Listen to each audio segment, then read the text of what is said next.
My legs tensed up too, like my body was preparing to run or fight. Every instinct in me screamed that something was wrong. I'd seen this before. That same body language, years ago, when a buddy of mine got jumped outside a job site after confronting the wrong guy over a missing tool set. You don't forget that feeling. It sticks with you, even if you try to bury it. I really think you should reconsider, Diana said, her voice shifting into a tone I hadn't heard before, sharper now, tinged with something dark and demanding. Community spirit is important here in Oakwood Hills. Neighbors helping neighbors. Opening their homes to visitors. It almost sounded like begging. Which made absolutely no sense. Diana Moliery, queen of the HOA, didn't beg. Not for anything. So why was she pushing this so hard? What was so vital about getting these two inside my house? That's when was leaned over, so quietly I almost didn't hear him, and muttered, "Dude. The short one, Tommy, he just dropped something behind that bush. Looks like cash." I turned my head just enough to glance past the porch. Sure enough, near the azaleas that lined my fence, I saw Tommy slide something into Diana's hand when they thought no one was watching. Not a casual handshake. Not a friendly card. Cold, folded cash. My pulse spiked. Diana Moliery, the same woman who once cited me for using the wrong shade of mulch, was taking money from two guys who looked like they belonged on a wanted poster. Was I imagining this? Was Wes and I overreacting? But when I looked back at her and saw her face twitch the moment I said no, I knew I wasn't. That wasn't frustration. That wasn't HOA pettiness. That was fear. Naked and real. You know what, Diana? I said, raising my voice just enough for the neighbors to maybe hear, in case things got worse. I think we're done here. This is my property, and I decide who comes through that gate. Your friends can find somewhere else to get acquainted with the neighborhood. The air around us seemed to shift. It was like the temperature dropped a full 10 degrees. Diana's face flushed, white to red to a weird purple shade I hadn't known people could turn. Behind her, Tommy took a step toward the gate, aggressive, definitely not casual, and was moved immediately to stand beside me.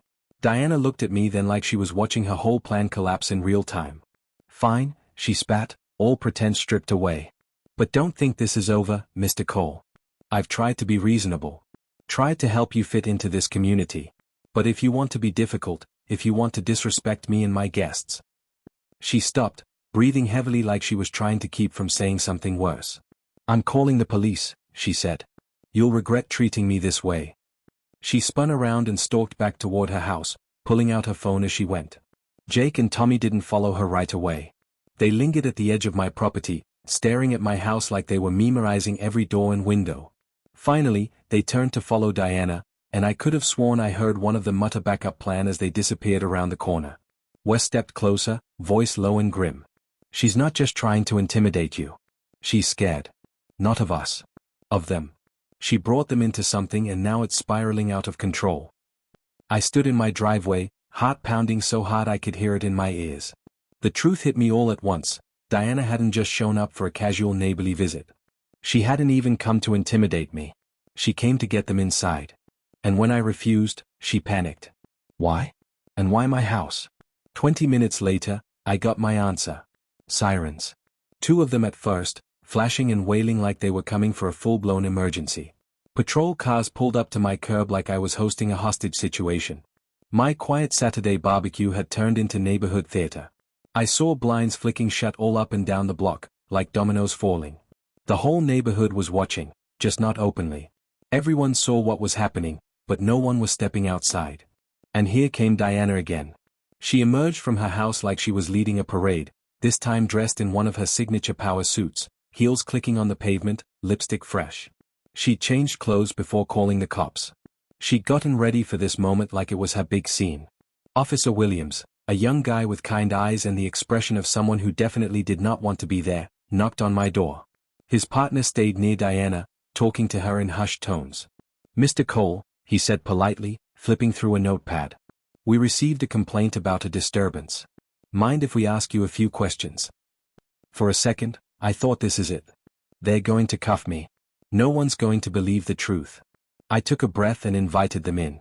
Wes stayed close, backing up everything I said as we walked through the whole surreal story.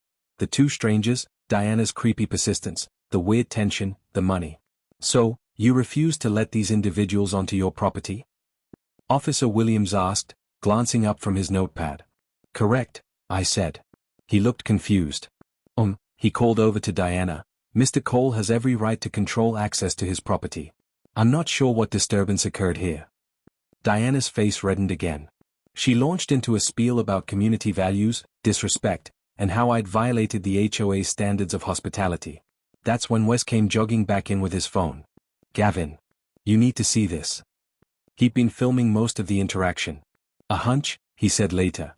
The video was shaky, but clear enough. Diana, Jake, and Tommy standing at my gate, the awkward exchange, and more importantly, the cash. Wes had caught it all. Officer Williams watched the footage twice. Then he called his partner over and replayed it. Can you identify these men? He asked Diana. Her reaction was immediate. Her eyes widened. Her mouth opened, but the words caught. They're just friends, she said, but her voice had lost all its fire. Then the radio crackled. All units, be advised, suspects from the Elmwood burglary series spotted in the Oakwood Hills area. 2 male subjects. Descriptions match. Officer Williams' partner, already halfway back to the car, turned and looked up the street. That's them, he shouted. They're right there. Jake and Tommy had rounded the corner, walking like nothing was wrong. But when they saw the officers pointing, they broke into a run. It all happened fast. Backup arrived. 4 more patrol cars surrounded the block. Within minutes, Jake and Tommy were face down on the pavement, cuffed and hauled off. I stood on my porch, watching the neighborhood spectacle unfold like something out of a bad movie. Told you they were dirty, Wes said, still filming. You just saved the whole damn block. Officer Williams came back over, apologetic now. Mr. Cole, he said seriously, those 2 men have been wanted in connection with multiple burglaries across the county. Your refusal to let them in may have just prevented another one. We'll be questioning Ms. Mollieri further. I looked past him at Diana, who now stood frozen on her lawn, arms crossed tightly, her power suit looking more like a costume than armor. She looked like someone who'd just realized the plan didn't just fall apart, it exploded. And I was finally starting to understand just how deep this went. The neighborhood had been jittery for weeks, ever since a string of break-ins had started sweeping through the surrounding blocks like a slow-moving virus. Burglars were targeting houses that showed signs of vulnerability, unlocked doors, overgrown bushes, bad sightlines, and, more chillingly, homes where they'd managed to get inside beforehand to study the layout. It was a terrifying thought. That someone might smile at you, shake your hand, compliment your kitchen backsplash, all while mapping the distance between your hallway and your safe. So when Officer Williams stood in my driveway, boots scuffed from pacing the cul-de-sac and his tone somewhere between professional and regretful, it hit me like a punch to the gut. There's been a string of home burglaries in this area over the past month, he said, voice low, casual like he was reading me weather updates. They've been targeting houses where they could get inside first.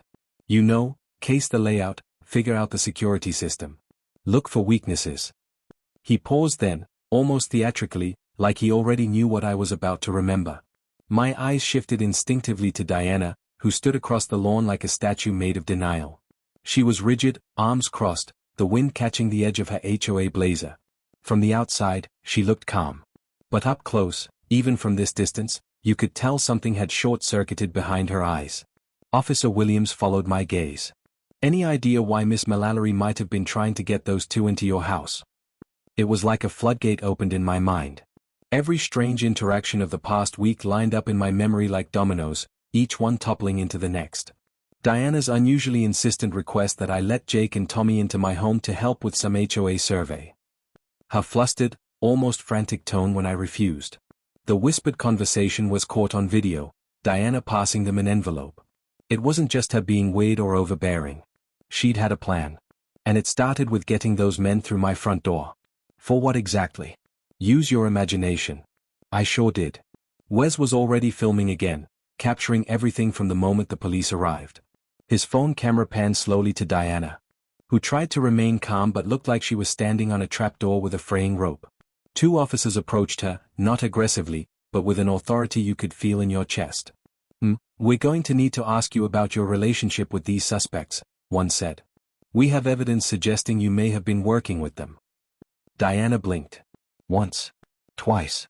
Like her brain had blue-screened. You ever see someone realize they just walked directly into their own trap? That moment where the lie collapses faster than they can rebuild it? It was that. This is ridiculous, she stammered, voice trying to rise but stuck in her throat. "I'm the HOA president. I was just being neighborly, trying to help new residents get acquainted with the community." But the officers had already seen the video. They'd already found the envelope of cash on Jake. They'd already looked through Tommy's backpack, blueprints, digital lock override tools, a list of addresses with little stars next to them. This wasn't going to be explained away with a charming smile and a laminated name tag. The investigation stretched into the early evening, a mess of flashlight beams, statement notebooks, and yellow tape caution zones. Neighbors began to emerge like prairie dogs after a storm, blinking into the unfolding scandal. Mrs. Patterson shuffled over in her floral slippers, clutching a teacup like a security blanket. She told the officers she'd seen Diana talking to Jake and Tommy multiple times that week, not just once.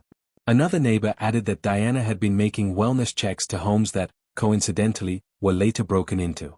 There was no wellness about it. By the time Jake and Tommy were loaded into the back of the patrol cars, the sun had dipped below the horizon and the street lights flickered on. But the real fireworks came as the car doors slammed. "You said this would be easy," Tommy shouted, face twisted in betrayal. "You said he'd let us in." The words cut the air in half. Silence followed. The kind that wraps around everyone's ears and pulls tight. The officers heard it. I saw them exchange glances. That was it. Game over for Diana's fairy tale about innocent community outreach. Officer Williams handed me his card, eyes sincere. "Mr. Cole, you may have prevented multiple burglaries tonight. These guys had a target list. Your house was next." He glanced over at Diana, who was now seated on her front step, flanked by detectives. One was flipping through a notebook. The other was just watching her, probably waiting for the next crack in her story. "If Wes hadn't filmed that cash handoff," I said, still stunned, "or if I just said yes at the gate, you'd be the one answering questions right now. Instead, I was the accidental hero. The guy who just said no at the right moment. Funny how life turns." But something in Diana's posture told me this wasn't over. She wasn't the type to surrender. Her mind was working overtime, already spinning gears and narrative threads. By Sunday morning, the spin had begun. I found a letter under my door, slipped inside with surgical precision. No HOA letterhead this time. This was personal stationery, her initials embossed in lilac ink. The tone was almost apologetic. Almost. "Dear Mr. Cole," it began. "I deeply regret the misunderstanding that occurred yesterday." She claimed to have no idea who Jake and Tommy really were. She was simply promoting inclusivity. She blamed the media, miscommunication, and, my favorite, neighborhood paranoia. It went on for 2 pages. At first, I thought it was damage control. But I underestimated her. By Monday, she was swinging back with the vengeance of a cornered cat. Officer Williams called me early that afternoon. "Just a heads up," he said, weariness in his voice. "Diana's filed a formal complaint." "What?" "She's claiming you brought those two into the neighborhood. That you set them up. That you turned on them when the heat arrived." "Are you kidding me?" "It's obviously bogus," he added quickly. "We have timestamps, witness statements, Wes's video. But when someone files an official report, we have to open a case file and investigate." She wasn't just defending herself anymore. She was rewriting the story entirely, with me as the villain. By Tuesday, the next stage of her strategy rolled in, official-looking documents shoved in my mailbox, accusing me of various HOA violations. Unauthorized guests. Noise disturbances. Running an unlicensed business out of my garage. The forms looked real, fonts, seals, even embossed signatures, but something felt off. The ink looked too fresh. The stamp shimmered weirdly in the light. I held one up to the window like I was checking for a fake dollar. Then I called Wes. He looked them over for 5 minutes and didn't even try to hide his laugh. "These are fake," he said. "Look at this date stamp. Supposedly from last month? That ink's less than 24 hours old. And this signature? Doesn't match anything else in your HOA packet." That's when Mrs. Patterson knocked. "Gavin," she whispered once she was inside. "I need to tell you something. I saw her. Yesterday morning. In her garage. She had papers spread out on her car hood. A stamp. A seal. She was making things. Not printing them. Making them. She had wine, too. Diana only drinks during celebrations." That detail chilled me more than anything. This wasn't panic. This was someone celebrating a new narrative before it even hit the streets. Wednesday morning, the street exploded again. Diana stood in my driveway, facing off with Mrs. Harris from 3 houses down. She was shouting, hands waving. Her voice cracked with desperation. "You have to support me on this. That man is dangerous. He brought criminals into our neighborhood." Mrs. Harris stood her ground. "No, Diana. You're not dragging us down with you. I saw what happened. We all did. You brought those men here." That was the moment Diana's facade finally cracked. Her face collapsed, like too many lies collapsing under their own weight. Her next move? Accused Mrs. Harris of being part of a conspiracy against HOA leadership. It was over. But Diana didn't know how to stop fighting. And something told me, the war wasn't over. Just the battle. It should have been over. After the arrests, after the public humiliation, after the unmasking of her lies and manipulations, Diana Mollieri should have faded into the background, a disgraced former HOA president stripped of her influence and command. But Diana didn't retreat. She escalated. First came the rumors, muttered in driveways and whispered behind mailboxes. She twisted her version of the story tighter with each retelling, discarding reality like worn-out shoes and slipping deeper into a fantasy where she was the misunderstood protector and I, me, Gavin Cole, was the true villain. Her narrative changed daily, wild enough to make anyone outside the situation laugh if it hadn't been so frightening. She accused me of everything from coordinating burglaries to running a black market fencing ring. According to Diana, my modest woodworking business wasn't just a local shop, it was a criminal front. Her stories contradicted each other, changed tone, changed dates. She'd gone from looking cornered to sounding genuinely unhinged. And anyone who dared to question her was subject to her wrath, often in the form of late-night rants, angry emails, or impromptu speeches in the dog park. But on Thursday, Diana upped the ante. It started with a knock on my door. I wasn't expecting anyone, and when I looked through the peephole, the sight of a man in a weathered trench coat with a badge clipped to his belt nearly stopped my heart. "Mr. Cole?" he asked when I opened the door. "Yes?" "Detective Morrison," he said, flashing his ID and giving me a wary nod. "Mind if I come in? I've got a few questions for you." My stomach tightened, but I stepped aside and led him into the kitchen. The man looked like he hadn't slept well in weeks. His eyes had the look of someone who had seen too much nonsense for one lifetime and wasn't interested in seeing any more. "Look," he said as he eased into one of my kitchen chairs and pulled out a battered notebook. "I've been doing this job for 15 years. I've seen people make up stories, lie under pressure, shift blame like it's a sport. But what I've seen here is creative." He flipped the notebook open and read from the first page. "According to Ms. Mallory's most recent complaint, her 17th this week, by the way, you're the mastermind behind the burglary ring that targeted homes in this neighborhood. She claims you use your woodworking business to scout locations, build trust with residents, and identify vulnerable homes." He paused to glance at me. "You've been busy, apparently." I laughed dryly, more stunned than amused. "She actually said that?" Morrison nodded. "Not only that, she's drawn up timelines, maps, surveillance notes, even so-called witness statements from people she won't name. She's got floor plans of houses you've supposedly cased. It's a whole novel she's written here." I felt like I was living in a nightmare, one where reality no longer applied and anyone could just say things and make them feel true if they said them loudly and often enough. "She's lying," I said flatly. "I've got tax returns, licensing documents, hundreds of satisfied customers, signed invoices. I've never even gotten a speeding ticket." "We know," Morrison said, closing his notebook. "We've looked into your business, checked your financials, your permits, your background. You're clean as a whistle. But this isn't about proving your innocence. That part's done." I frowned. "Then why are you here?" He exhaled, leaning forward. "Because we're worried about her. People like Ms. Mollieri, when they lose power, when their world falls apart, they don't always go quietly. Sometimes, they cling to whatever narrative helps them survive. And when that story becomes the only thing holding them together, they'll defend it like a cornered animal." I swallowed hard, something sharp and cold curling in my chest. "She's not just lying anymore, Mr. Cole," he continued. "She's living inside the lie."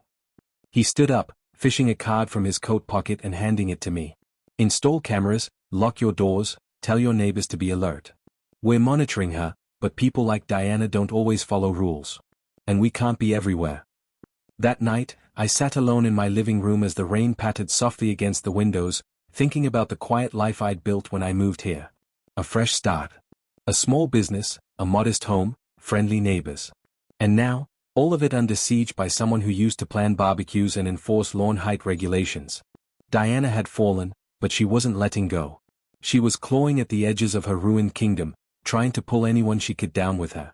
I didn't want to go to her next emergency meeting. I almost didn't. But when the flyer arrived, stuffed in every mailbox on official HOA letterhead, bearing her still unrevoked signature as president, I knew I had to show up. Emergency session to address security concerns and criminal activity within our community, it read. I stared at it under the kitchen light, fingers curling around the paper. Saturday morning. 9 a.m. At the community center. That night, I called Wes, my closest friend in the neighborhood, a steady presence who'd believed me from the start. I'm not sure I should even go, I told him. What if it gives her more attention? What if it makes things worse? Wes didn't hesitate.